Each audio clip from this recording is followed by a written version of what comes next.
And 5, 4, 3, 2. Again, I am here for another story about forensic files, the new detectives. All right. The point here consists on demonstrating how can anyone watch videos on YouTube without subtitles, okay, of any kind, any sort of subtitles, either in English or in Spanish. And you've got to understand, okay, while they are progressing into the case of forensic files or the other part of being investigating the new detectives. Okay, at forensic files, I'm gonna play the story on YouTube. Then I have, sorry, I've got a flu. So I've gotta type it, split this computer screen into two. While I'm listening, I am typing. There are some occurrences here, like in here, it is the only one, okay, where I didn't understand the word. This way, there's no way to, I've never been worried in finding out what word is this, as I've gotta understand in the first place, okay? Okay, so let's check this, okay. Deception and jealousy. But it told an expert in forensic linguistics something entirely different.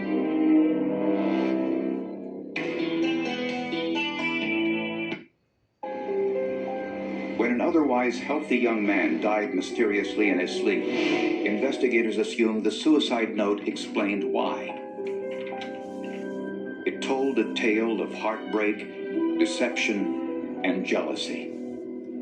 But it told an expert in forensic linguistics something entirely different.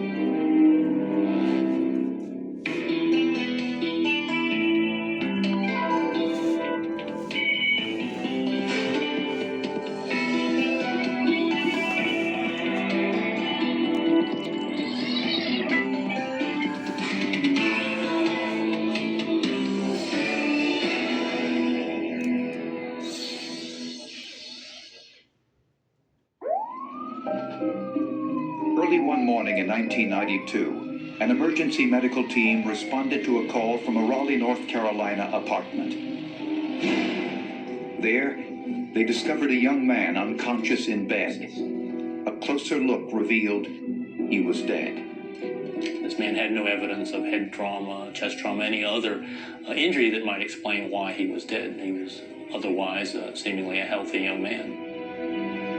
The victim was 23-year-old Michael Hunter, a recent college graduate with a successful career as a computer programmer. His roommate told police he found Michael unconscious when he tried to wake him up to go to work.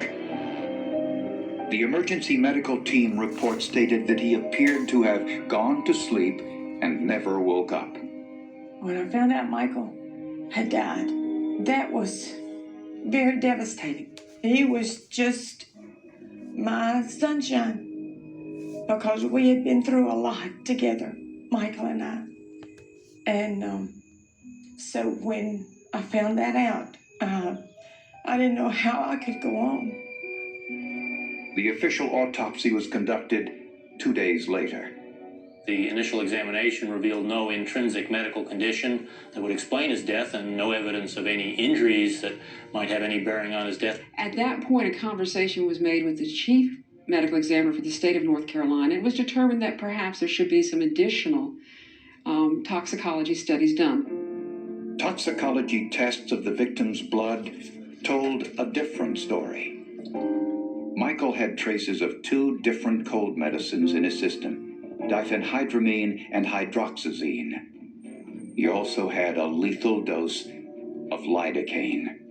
This is a substance that is injected. This is not a substance that you take over the counter. You hear about people accidentally taking ant poison or children accidentally taking medications. This is not Lidocaine is an anesthetic and is sometimes used in emergency medical situations to stabilize heartbeat.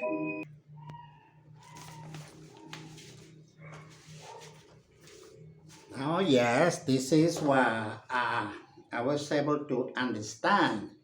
Okay, no headlines. Okay, I have typed this, and let me read it again for you. When a younger, sorry.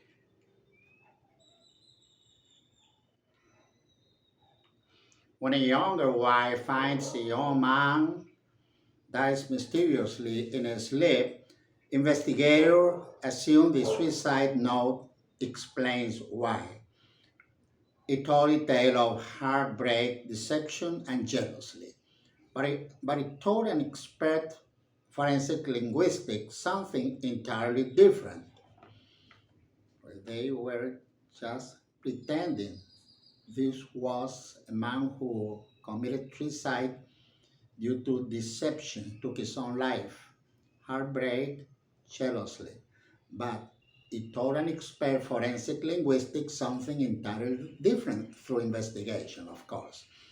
Early one morning in 1992, an emergency medical team responded to a call to I didn't understand this word. I played many times, wasn't able to get it. North Carolina apartment. There they discovered a young man unconscious in bed. A closer look revealed he was dead. There was no evidence of head trauma or many other injuries that would explain why he was dead. Otherwise, seemingly one healthy young man.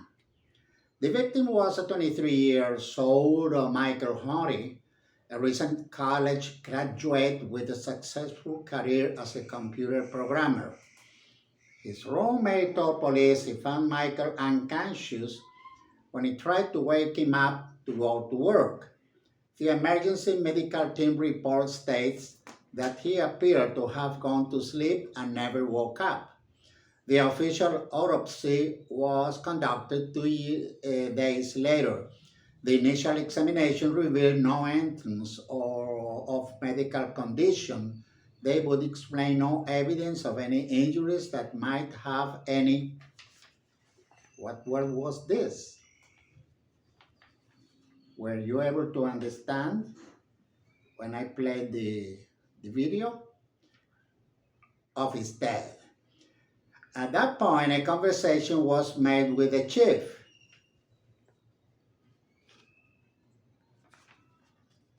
You can give me a hand here. I didn't get this word.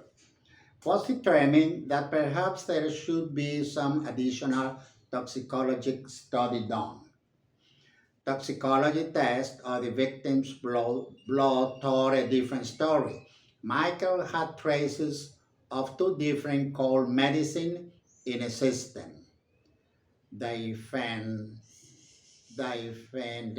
diphenhydramine,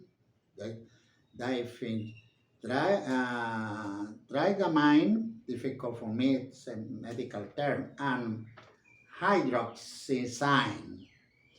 He also had a little dose of lidocaine. This was a substance that was injected, not a substance that you take over the counter, that you hear a story by people taking it by accident, or poison of children taking medication. This is not.